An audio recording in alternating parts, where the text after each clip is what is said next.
Hello बच्चों, tricky math Sunil से channel पे आप सभी का स्वागत है। आज हम लोग मूलों की प्रकृति ज्ञात करना सीखेंगे।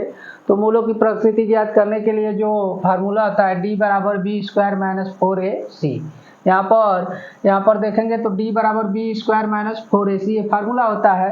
d जो होता है वो होता है विविधकर। तो यहाँ पर देखेंगे तो d का मान, इसके जो नियम है मूलों की प्रकृति ज्ञात करने के, वह पहला नियम यह है कि d बराबर, यहाँ पर देखेंगे तो d का जो मान हो जीरो से बड़ा हो। यहाँ पर d का जो मान होगा वो जीरो से अगर बड़ा होगा तो समीकरण के जो मूल होंगे वो वास्तविक होंगे और असमान होंगे। यहाँ पर जो यह बड़ा का चिन्ह जो जिसके तरफ यह मुख खुला होता है वो बड़ा का होता है, यानी कि जीरो से बड़ा होगा d। तो d का जो मान होगा अगर वह जीरो से बड़ा होगा तो जो समीकरण के मूल होंगे वो वास्तविक होंगे और असमान होंगे। तो अगर हम d निकाल रहे हैं, विविधकर निकाल रहे हैं, d का मान अगर जीरो से बड़ा होगा तो मूलों की प्रकृति में हम लिखेंगे कि जो समीकरण के मूल होंगे वास्तविक होंगे और असमान होंगे। इसके बाद देखेंगे दूसरा नियम क्या होता है कि d का मान जो है वो जीरो से छोटा हो, यानी कि माइनस में आ जाए d का मान। तो अगर d का मान जीरो से छोटा हो जाए तो जो समीकरण के मूल होते हैं वो काल्पनिक होंगे और असमान होंगे। यहाँ पर समीकरण के जो मूल होंगे वो काल्पनिक होंगे और असमान होंगे। तो यहाँ पर d का मान जब जीरो से छोटा हो जाए यानी माइनस में आ जाए तो समीकरण के मूल काल्पनिक होंगे। तो हम लिख देंगे कि अगर d का मान निकाल रहे हैं, d का मान अगर जीरो से छोटा आ रहा है, माइनस में आ रहा है, तो लिख देंगे समीकरण के मूल काल्पनिक और असमान होंगे।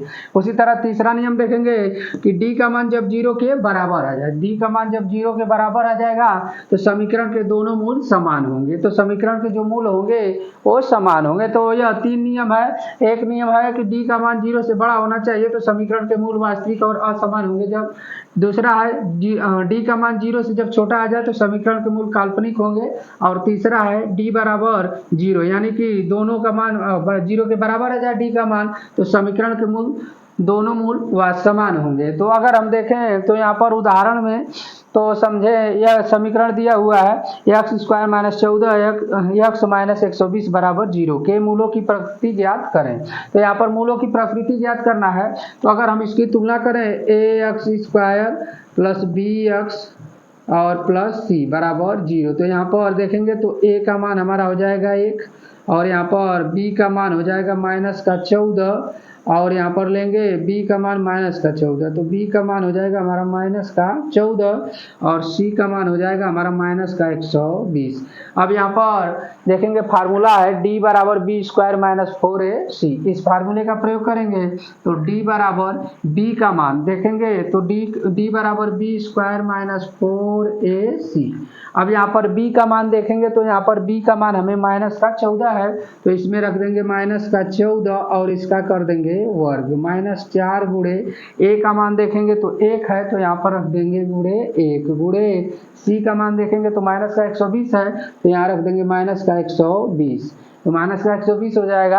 अब यहाँ 14 का वर्ग करेंगे तो यहाँ पर माइनस है, जब इसका वर्ग करेंगे तो ये प्लस हो जाएगा, यानी कि माइनस का गुणा माइनस में होगा 2 बार तो ये प्लस हो जाएगा। और 14 का वर्ग करेंगे तो ये हो जाएगा 196 माइनस, यहाँ देखेंगे माइनस है, यहाँ भी माइनस है, जब इसका गुणा होगा तो ये हो जाएगा प्लस। अब यहाँ पर 120 और 4 का गुणा कर देंगे तो ये हमारा आएगा 12 चौक 48 यानी 480 हो जाएगा। अब इसको जब जोड़ेंगे तो यह हो जाएगा 480 और 196 को जोड़ देंगे तो यह जोड़ेंगे तो जीरो और 6 को तो 6, 9 और 8 जोड़ देंगे तो 17 को 7, 4 और 1 5 और 1 6, तो 676 आ जाएगा d का मान। तो d का मान जो आया वो 676 हो गया, यानी कि जीरो से बड़ा हो गया d का मान। तो d का मान जीरो से बड़ा होगा तो जो मूल होंगे, मूलों की प्रकृति बताना है, तो जो यहाँ पर समीकरण के मूल होंगे d का मान बड़ा है तो लिखेंगे वास्तविक और असमान होंगे। तो जो यहाँ पर हम लिख देंगे कि समीकरण के मूल वास्तविक और असमान होंगे। तो समीकरण के मूल वास्तविक और असमान होंगे, तो असमान होंगे। इस तरह से हम मूलों की प्रकृति निकालने के बाद यहाँ पर लिखेंगे जो भी आएगा तो उसको यहाँ पर लिखना पड़ेगा। तो इस तरह से हम सवाल को लगाएंगे।